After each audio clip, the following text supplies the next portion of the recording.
If your job at a healthcare facility includes disinfecting against viruses, you know prevention is the best medicine, and maintaining healthy spaces starts with a healthy cleaning routine. Grainger's world-class supply chain helps ensure you have the quality products you need when you need them, from disinfectants and cleaning supplies to personal protective equipment, so you can help deliver a clean bill of health. Call 1-800-GRAINGER, click Grainger.com, or just stop by. Grainger, for the ones who get it done.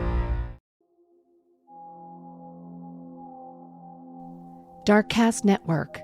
Out of the shadows come the best indie podcasts. We are Castles and Cryptids, where the castles are haunted and the cryptids are cryptic as fuck. We're a couple of Canadian chicks who are fascinated by freaky shit, so join us as we fall down numerous rabbit holes. Numerous, so very many rabbit holes. Fortune telling. We talk true crime, cryptids, haunted AF stuff, and much, much more. There are definitely some movie tangents in there too, because we love our horror movie chat. Hey everyone, welcome to True Crime California. I'm your host Cindy, and I'm glad you're here.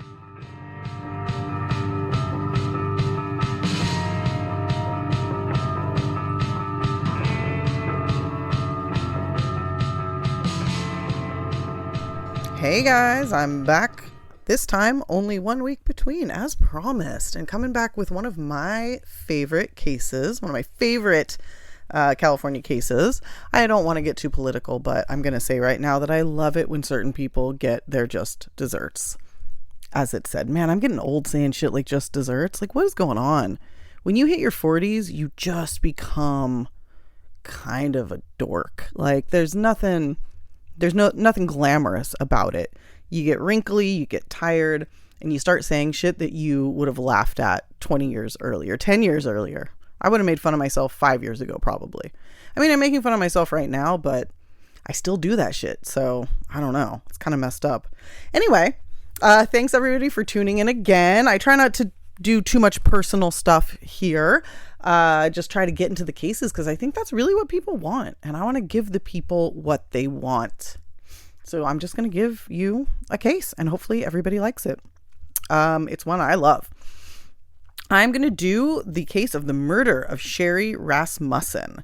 And it's not Rasmussen, which I thought forever, but I finally listened to some interviews with like the family, and it's Rasmussen, which is actually really cute. So I'm going to just jump into this case. Obviously, it takes place in California and specifically in Los Angeles. So let's just dive in on this guy. All right, so this takes place in LA in 1986. This actually takes place pretty close to where I live. So this takes place in Van Nuys, which is just outside of Burbank. It's basically Burbank, North Hollywood, and then Van Nuys. So I can drive to Van Nuys in about 5 minutes. So very, very close to me.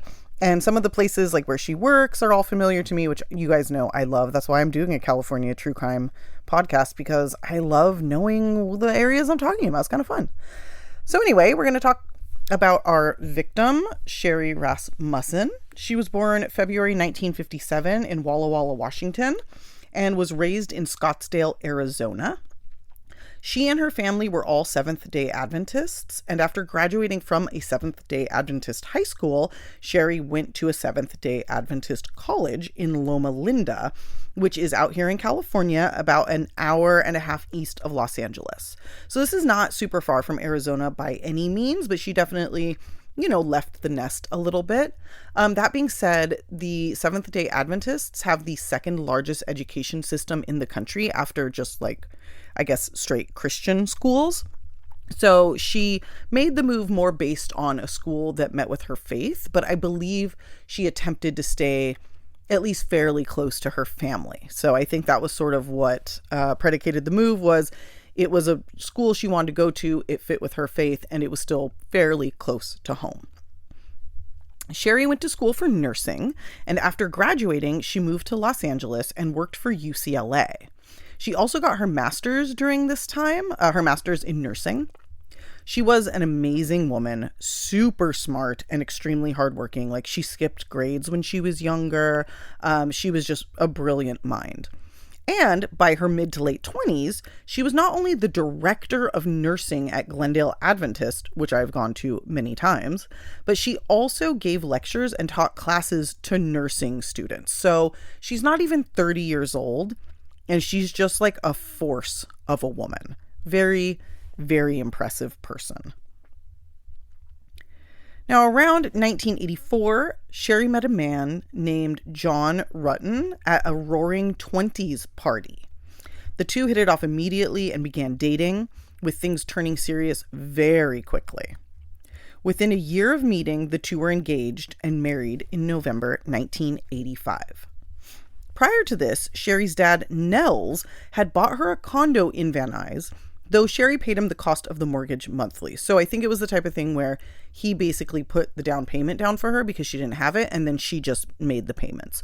So, because again, she's very hardworking. She's not going to take a free ride. She's earning everything that she has.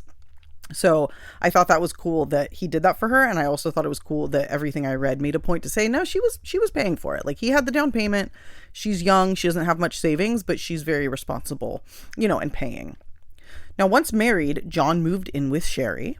This condo was small but nice, and it had an attached garage. The couple actually almost exclusively entered through the garage, not the front door, which was typically locked. This is important for later. The couple seemed really happy together. They had big plans for the future. Sherri was excited and looking forward to being an aunt, as her sister had just had a daughter, and, also possibly having children of her own one day.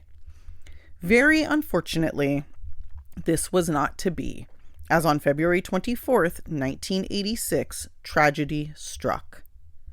John had gone to work for the day, arriving around 9:30 a.m.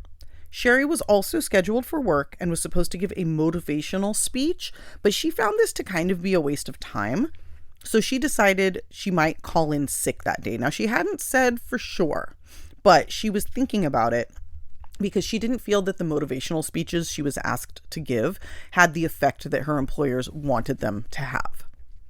Sherri had actually hurt her back working out the day before, and she found this was the perfect excuse to call in. Now, it's not clear if John knew for sure if she was calling in, but it was definitely discussed before he left for work. And about an hour after arriving at work, John received a call from his neighbor saying his garage door was open, which wasn't normal. This neighbor also said that Sherri's car was gone, so perhaps she had just forgot to close it. But this worried John a little bit because this wasn't normal for Sherri, because she was a very conscientious person, which I think I have communicated pretty well. John wasn't panicked. He didn't really try her at work. He didn't call her at work. He probably thought it was a mistake. But he did call the house several times and never got through. Her sister also called at one point and didn't get through. And John later said that he wasn't getting the answering machine, but her sister said that she did get the answering machine. So I don't really know. They were all feeling like something was a little off, and John was definitely worried enough to call several times. However, he was not worried enough to come home during the workday. And after getting off work at 6 p.m., he did come straight home because he was like, I'm not going to mess around. I'm going to go see what's going on. Very unfortunately, he was met with a horrible scene. John went inside to find Sherri dead on the floor in the living room, and the house an absolute mess. There was blood everywhere, including on the robe and underwear Sherri was wearing, so she wasn't even dressed when whatever took place happened. There were 3 bullet holes in Sherri's body, including one in her chest, as well as injuries to her face and evidence that she had been hit over the head with something heavy and hard. Her sliding glass door had bullet holes in it as well, showing bullets entering low and high, which meant there was likely a struggle before Sherri was killed. On further investigation, it was found she also had 2 broken fingernails. Next to her body was a broken ceramic vase, likely used to incapacitate her. It had blood on it, which was later confirmed to be Sherri's. Despite her being shot 3 times, there were no shell casings on site anywhere. Police later thought this meant a revolver was used in the murder, which is significant, but as always, we will get there. Beyond the obvious struggle, there were signs of a botched robbery, including stereo components on the floor and a drawer pulled out with papers strewn everywhere. Because of this, at first, and actually for most of the time this case went on, police believed this was a robbery gone wrong, as the signs mostly pointed that way. However, there were a few concerning signs, including no sign of forced entry. And one thing I haven't mentioned yet was that in addition to all the other injuries on Sherri's body, there was a very prevalent bite mark on her forearm. This bite was swollen and bloody and showed the outline of teeth as well. This, along with the lack of forced entry, made police wonder if the attack was more personal than originally thought. Sherri's family was informed of the murder and they were just beyond ruined. Her sisters were both destroyed.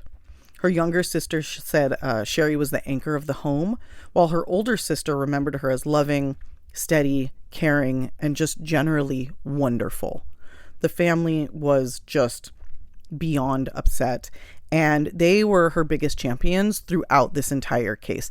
I do have to say, this case was cold for like 23 years. It is solved. I'm not going to do you guys dirty with 2 unsolved cases in a row, but this one was unsolved for a number of years, and her family kept pushing, kept advocating, and I think they had a lot to do with this finally being resolved. Police were sure to follow up on the robbery lead, and in fact, there had been a recent violent robbery nearby that had similar details, but in the end, that lead didn't end up really going anywhere. They looked into the men that they thought had, perpetrated the robberies, but it didn't really go anywhere. Police actually really pushed on this. They thought they had something when they found Sherri's car abandoned a few miles away in an area where people known to commit robberies kind of lived, like in a rough area of Van Nuys, which rough areas still exist out there today.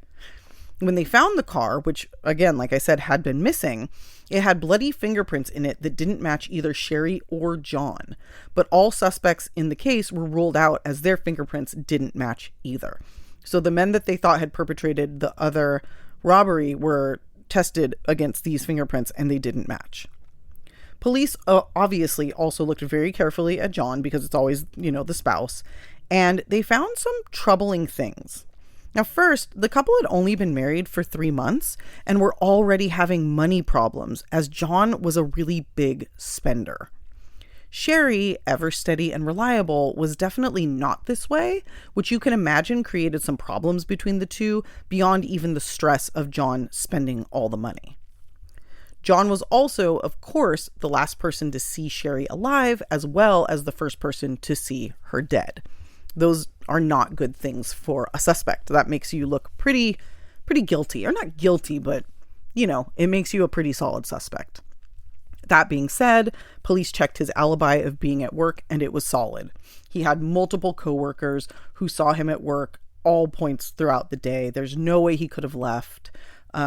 So it was basically like it couldn't have been him. Police at first believed the murder happened within a 10-hour window, so definitely while John was gone. And then this was further narrowed by neighbors giving a timeline of the murder, not intentionally, like they didn't see the murder, but basically they said, the garage was open and Sherri's car was missing by 9:30 a.m., meaning she was probably killed between 8:30 and 9:30 just after John left for work. Police, of course, also interviewed Sherri's family, including her parents, and her father actually brought something up that was kind of interesting.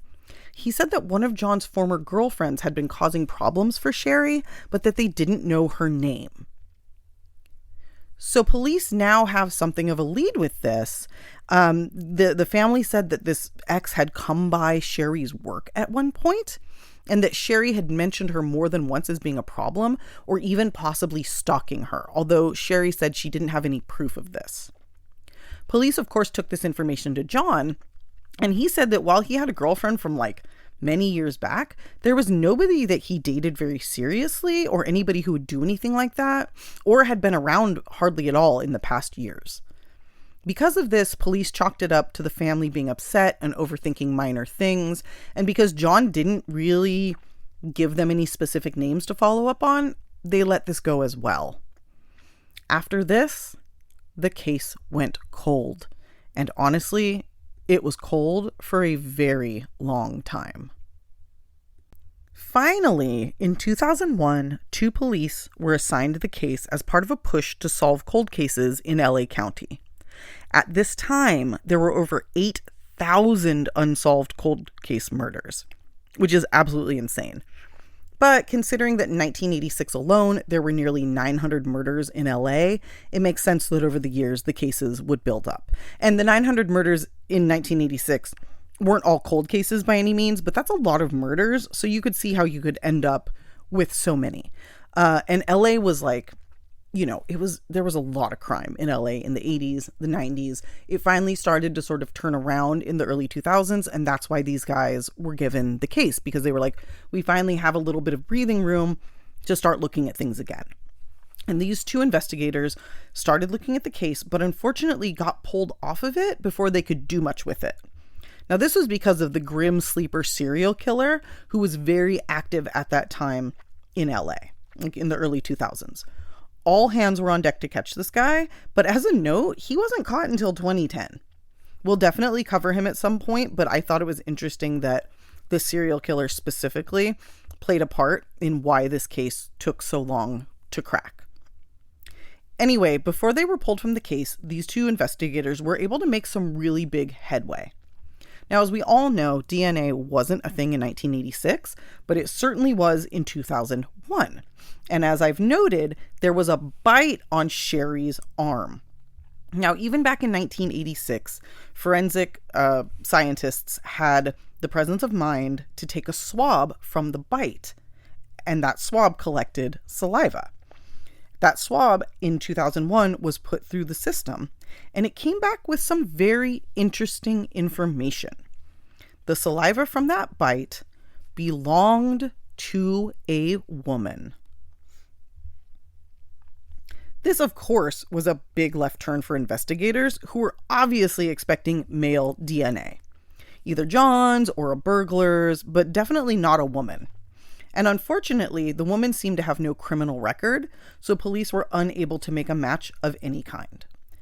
Still, this was very interesting and important information, and I will say right now that it proved Sherri's father, Nels, to be correct. As I had mentioned previously, he had been saying for a long time that the killer was probably a woman, and specifically probably an ex-girlfriend of John's. His reasoning for this was sound, which is what makes it so frustrating that he wasn't listened to. Even though police did sort of consider it, they didn't really ever take him seriously. And I guess that's probably because John didn't take it seriously, but I feel like men can be really oblivious. And John really seems like that kind of guy. Now, one thing that Nels pointed out that made a lot of sense was that whoever shot Sherri in the chest had actually placed a quilt against her first to muffle the sound of the shot.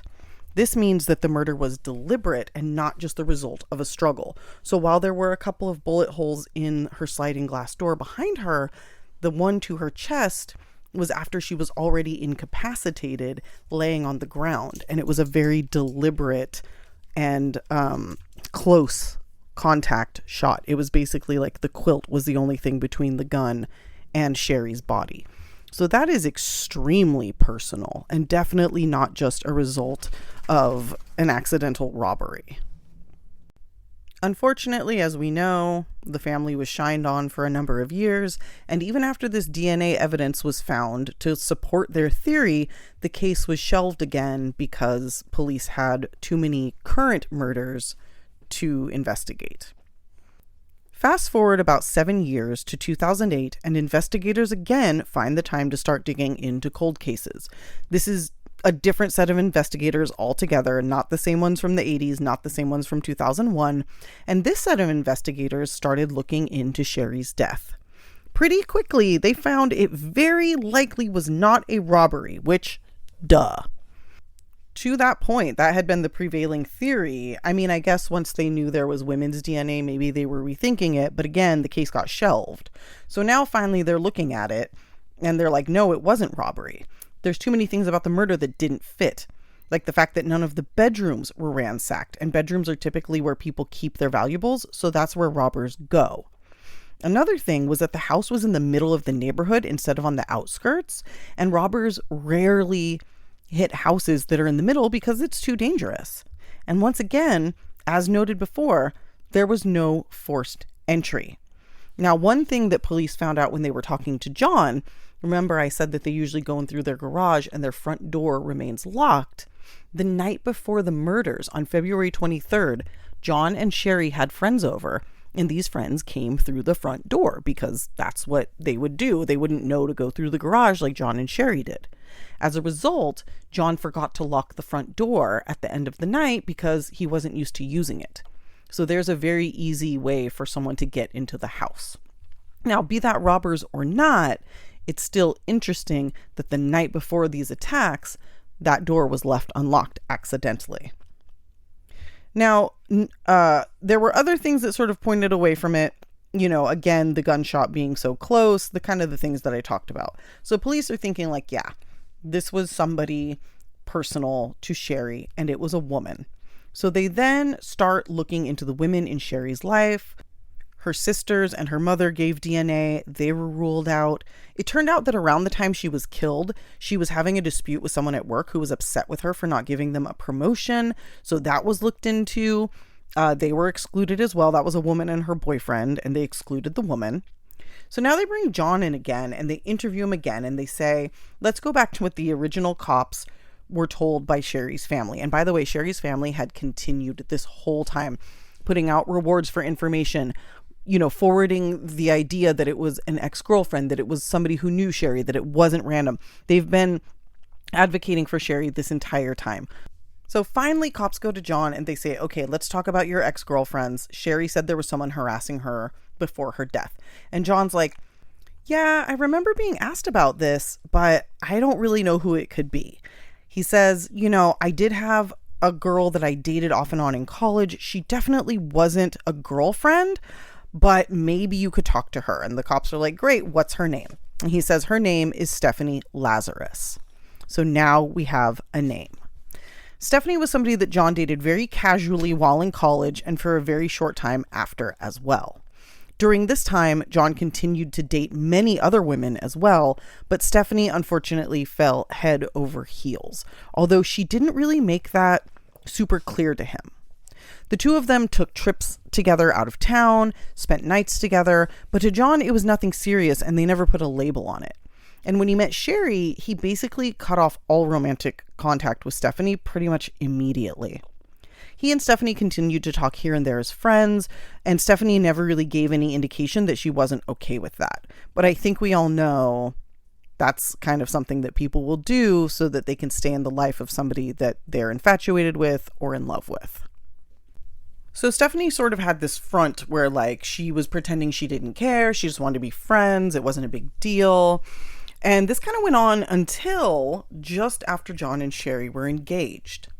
At this point, Stephanie came to him and said she wanted to sleep with him one last time so that she could get closure.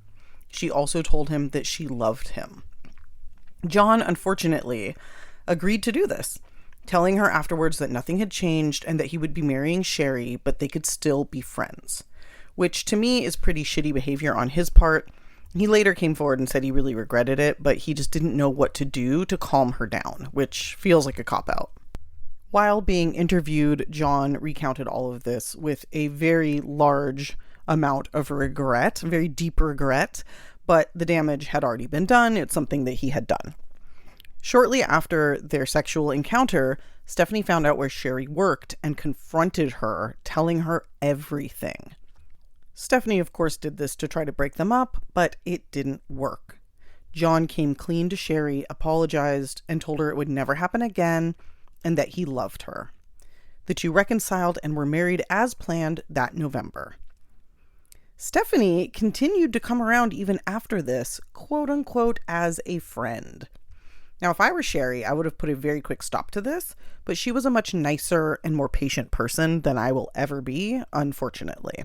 And I say unfortunately because I think we all know where this is going. At one point, Stephanie came by their house asking John to wax her skis for her. This is not a euphemism, believe it or not. She really was going skiing and needed help. But it's like, go to the rental shop. Like, why do you need him to do this for you? It's obvious what's going on. Sherri was upset and asked John not to do this and to return the keys instead. But he told her they were just friends and that he wanted to help her out. And I think he kind of felt bad for her, which, bro, it's time to let it go.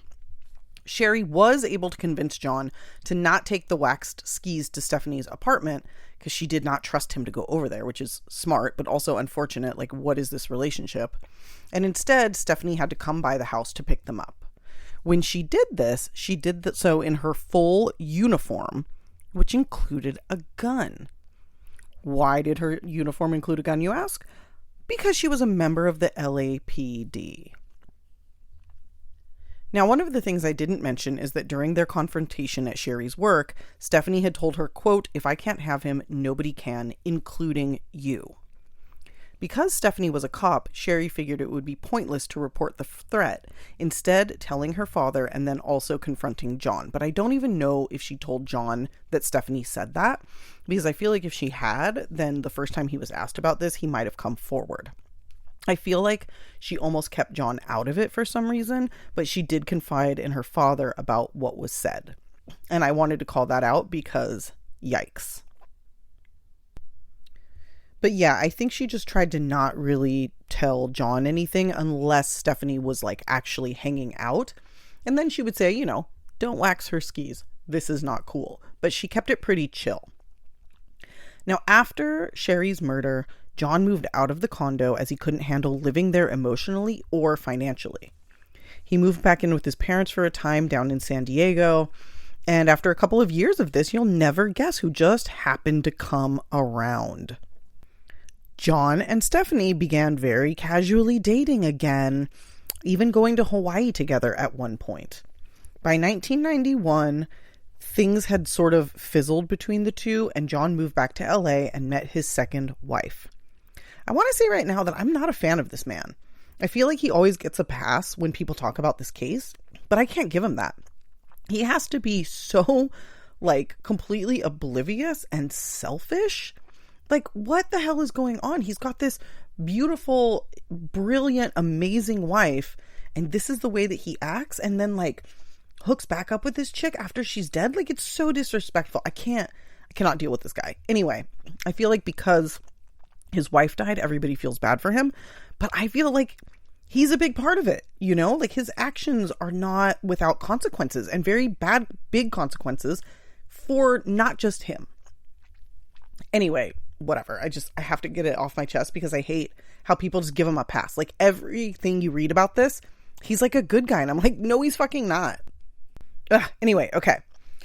So Stephanie's name is brought up to the police and they go, this makes a lot of sense. First, like I said, they knew that the attack was personal and the motive is there for sure. Second, Stephanie would know how to make the scene look like a robbery because she was a cop and she had experience with that. Third, the gun used is the same kind that she would have carried back then. And, you know, there's another piece to this, which I'll come to in a second. But anyway, just on its face, this is really bad for Stephanie here. The police, of course, aren't sure how to handle this, as by now she is a high-ranking detective on the force. She's been there like over 20 years. And she's very involved in public relations as well. So she's like the cop that goes on TV and talks to the reporters. So they didn't want to name her until they had proof. So what did they do? They did the oldest trick in the brand new DNA book. They followed her around until she threw away a soda and used that to test her DNA. And wouldn't you know, it was a match.